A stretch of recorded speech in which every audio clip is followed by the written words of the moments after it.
girl was half shadow, half bone when she stepped into the barn. She didn't knock, didn't call out, just stood in the open doorway, eyes too big for her face, hands clutching a basket with nothing in it. Her hair was tangled into ropes from the wind. Her dress hung like it belonged to someone else. And her lips, dry, split, trembling, tried to form a word, but nothing came out. I'd been hammering a broken hinge back onto the stall door when I looked up. Thought maybe the wind had shifted something. Then I saw her, no more than 12, maybe younger, and starving. "Hold there," I said, not unkindly. She didn't run, didn't move, just blinked once. Slow, like the world was moving too fast for her. That was the first moment. The one I still replay when I ask myself if I made the right call. The day a starving girl walked into my barn. Let's go back to where it all started. The ranch sat 2 miles past where the river bends, tucked between cottonwoods and stubborn rock. Wasn't much to look at, just a 3-room cabin, a barn I'd patched up more times than I could count, and 40 acres of soil that hated the plow. But it was mine. I'd bought it with army pay, laid every board with my own hands after the war. Didn't marry, didn't drink much, spoke to folks in town only when I needed salt or horseshoes. Out here, quiet was the language I liked best. The animals were few. A mule too old to pull anything, 3 hens that gave up laying 2 seasons ago, and a dog named Whisker, though he barely had any left. I lived lean. I lived alone. And I liked it that way, until her. It was late spring, but the cold hadn't quite left the mornings. The frost still clung to windows at dawn like a ghost reluctant to let go.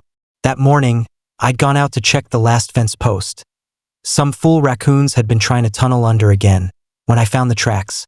Small, barefoot, too light for a grown man, too direct for an animal. I followed them back toward the treeline, but they vanished near the creek. Didn't think much of it, until she showed up that afternoon. Just appeared, like a breeze that forgot to knock. She didn't speak when I offered water, just drank it so fast I thought she might choke. "Where's your folks?" I asked. Still nothing. I tried again, gentler. "Where's home?" Her lip quivered, not from fear, from the ache of having no answer. I fixed her something, cornbread, leftover beans. She ate with both hands, hunched over like someone might steal it if she looked up. Afterward, she sat by the barn wall, eyes closing even though the wind blew cold. I didn't ask again, didn't send her away either. Just grabbed an extra blanket, folded it beside the hay and said, "You can sleep here tonight. I'll take you to town tomorrow." She nodded once, slow, like her bones hurt. That night, I lay awake in the cabin, listening. Nothing but wind. And breathing. 2 sets, not one. Morning came quiet. She was still there. Eyes open before mine. Basket still in her lap. Same dress. Same silence. I rode us into town. The sheriff took one look at her and muttered, "Another stray." The doctor said she wasn't sick. Just hungry. Just tired. The innkeeper's wife offered her soup but didn't smile. They asked me if I knew where she'd come from. I didn't. No one in town recognized her. No one claimed her. The orphan wagon didn't come through anymore. Not since the fire last fall. "You can drop her at the church," the sheriff said, already distracted by something else. But I didn't. I brought her back. Maybe because I knew what it meant to be forgotten. Maybe because the church was cold, and her silence deserved better. Maybe because I didn't like the way she looked at me, like I was the last post standing in a river that wouldn't quit rising. I didn't ask questions. I just let her stay. She didn't speak until the 5th day. It was near sundown and I'd given her a clean shirt, mine, oversized, and helped her wash the dust from her arms with warm creek water. She watched me feed the mule, then whispered, "Her name is Mabel." I turned. "Who?" "My mama." I nodded once, didn't press. She stared at the sky like it owed her something. "She's coming." I didn't laugh, didn't smile, just said, "All right." She turned to me. "She'll want to thank you." That night she slept easier. Not curled tight like something expecting to be kicked. just still, as if her body finally believed it was safe. I sat by the fire thinking, not about what to do, but about what I'd already done. I let a starving girl walk into my life like she belonged, and somehow she did. The townsfolk noticed by the seventh day. That's when the stares started. At the general store, old Mrs. Kendricks kept her eyes on the girl the whole time we were inside. Didn't speak, just watched, as if kindness might stain her flour bags. Outside, young Jasper Reed leaned against the post office, chewing a blade of grass, watching us with a look that wasn't quite curiosity. It was something else, something like suspicion dressed up in boredom. By the time I paid for matches, dried beans, and a new comb for the girl, I could feel the whispers curling around us like smoke. They didn't say it out loud. Not yet. But I knew what they were thinking. A man alone. A girl with no name. And now a second plate at the table. I should have left it at that. Should have kept to myself like always.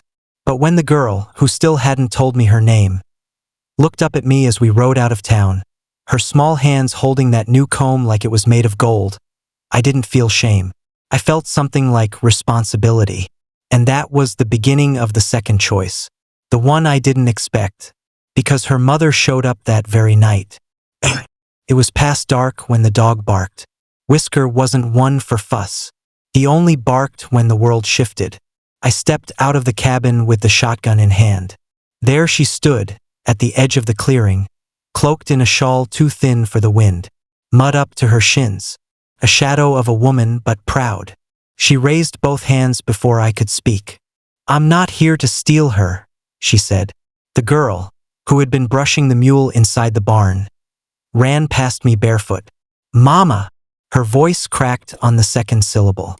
Like her throat didn't believe it could say it until it already had.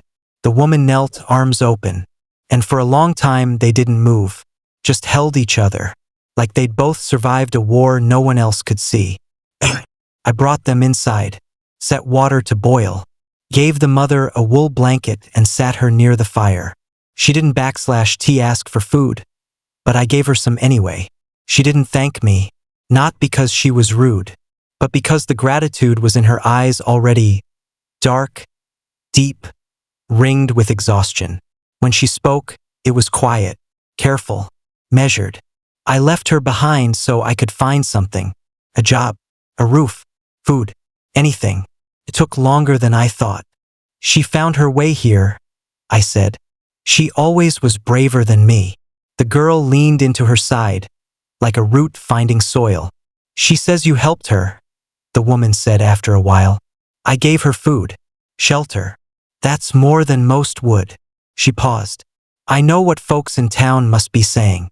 I didn't answer, didn't need to. She looked down at her calloused hands. "I wasn't gonna stay long, just find her and move on. Thought maybe I'd leave her with you if you'd let me. But she says, she wants me to stay too." I didn't move, didn't speak. And then she looked up, eyes hard now, like she'd made peace with what she had to ask. "She says you're kind." "I try. She wants to live here, with me, with you, together." That was the moment, the second one. Not a gunfight, not a storm, just a choice laid quiet on the table. Let them leave or let them stay. One was easier. The other would mean facing the town, the whispers, the weight of what didn't fit inside the lines people like to draw. I looked at the girl. She was watching me, not with fear, with hope.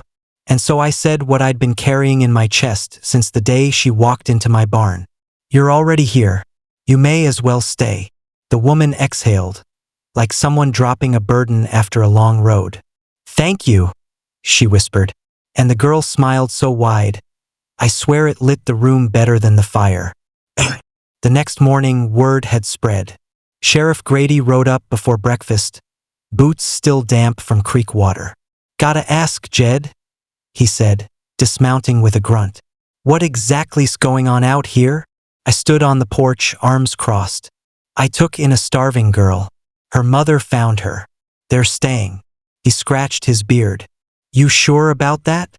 They ain't hurting anyone. Don't need to stir things up." He looked toward the barn, where the two of them were feeding the mule together. The woman had cleaned up. Her hair was combed now. Her dress still patched, but no longer falling apart. "They're decent folk," I said. "I'm not saying they ain't." He sighed. "Just, people talk. Questions get asked. About what a single man's doing with two women under his roof. One of them barely more than a child." My jaw tightened. "Lechinieski. You know they will. I didn't do anything wrong." "No. But out here that ain't always the line." He mounted his horse again, gave me a long look. "Town's gonna choose a side. Might not be yours." Then he rode off. I sat on the porch that evening, watching the two of them carry water from the creek together. They didn't act like guests. They acted like they'd always belonged. That's when the girl came up the steps, barefoot, quiet. She stood beside me for a while without saying anything. Then softly, "You still want us here?" I didn't look at her. I just reached into my pocket and handed her the key to the cabin door. "You lock it from the inside," I said. She nodded. And for the first time, I saw something I hadn't seen in her before. Not hunger, not fear, but trust. Like a seed, settling into the dirt, knowing it might just grow. The storm came 3 days later. Not the kind with lightning or thunder. The kind made of men. It began with a rider, Jasper Reed again, the same boy who'd watched us from the post office rail. This time, he wasn't chewing a grass stem. This time, he rode straight up the trail to the cabin with 3 others behind him. They didn't dismount, didn't ask to speak. They just sat on their saddles like judges waiting to hand down a sentence. I stepped onto the porch, the girl and her mother standing just inside the door. Jasper leaned forward. "Thought maybe you didn't hear what folks v been saying." "I heard." "Well, they ain't saying it quieter." His horse shifted beneath him. "They want to know what exactly you're doing out here. With them." I didn't answer, so he kept going. "Some think it ain't proper. That you're not just feeding him. That maybe it's not the girl you're interested in, but the mother." The words were bait. Rotten, mean bait. I let them hang in the air until they stank. Then I said, "You came all this way to talk about what other folks are thinking?" Jasper's jaw tightened. "I came to tell you there's a meeting tonight. At the Grange Hall. Town's deciding what to do." "What to do?" "Some want you gone. Some want the girl with the preacher's family. Some say a single man with a broken fence and no church attendance doesn't get to play father." Behind me, I felt the girl's mother stiffen. I didn't turn. "You get your say," Jasper added. "If you show." He turned his horse around with a jerk. "They vote without you, well, you'll know where you stand come morning." Then they rode off, dust rising behind them like smoke. The cabin was still for a long time. Then the mother stepped forward. "I should have taken her sooner," she said. "You never asked for this." I looked at her, really looked. Her hands were clenched, knuckles white. "You're not a burden," I said. "Yes, we are. We've brought shame on your name. Made people think things that aren't true. It wouldn't matter if they were true." She blinked. "What are you saying?" I turned to the girl. She was watching me, quiet, solemn. Not a child anymore. Not in the way she carried herself. "I'm saying this cabin isn't just mine now. It's ours." The woman swallowed hard. Her eyes shone, but she didn't let the tears fall. And that was when I made the decision. I hitched the mule, tied my cleanest shirt at the neck, and headed for town. The Grange Hall was full. Not just full, crowded. Men in suspenders leaned against beams. Women sat on benches, arms folded, faces tight with something between worry and judgment. Children peeked between skirts. The sheriff was near the front, arms crossed. Even the preacher had come, collar tight and jaw clenched. I stepped inside. The room got quiet. "Jed," the sheriff said, "you want to speak? This is the time." I walked to the front. Didn't take the podium. Just stood plain. "This isn't gonna be long," I said. No one moved. "I found a girl in my barn. Starving. Scared. Silent. Some murmurs behind me. I fed her. Gave her water. Let her sleep in the hay. You call that improper. I call it human. Someone in the back coughed. A chair scraped. Then her mother came. Same bones, same hunger in her eyes. She didn't beg, didn't demand, just wanted her child. I looked around the room. You all say you believe in the Lord, in neighborliness, in kindness. I let that sink in. Prove it. Silence. She's not stealing from you. She's not running a saloon. She's not standing in the way of anyone's fence line. She's just trying to raise her daughter, same as anyone else here would. Jasper Reed crossed his arms. You expect us to believe it's all just generosity? I looked him in the eye. No. I expect you to believe that a man who's been alone long enough to know what it costs finally found something worth sharing his roof with, and he didn't hesitate. The preacher cleared his throat. What happens when the next hungry girl shows up? You planning to run a home for lost women? If she's starving? I said. Yes. That got a few heads turning. I went on. I don't need your vote. I don't need your blessing. But I came here so you wouldn't have to wonder what kind of man I am. I paused. And so that they wouldn't have to wonder either. I nodded once, turned, and walked out. No applause, no shouts, just the sound of wooden floors under my boots. Back at the cabin, it was almost dawn. The girl was sitting on the porch step, her mother behind her. She looked up when she saw me. You're back. I told you I would be. Did they listen? I sat beside her. Maybe. She nodded like that was enough. She handed me something folded.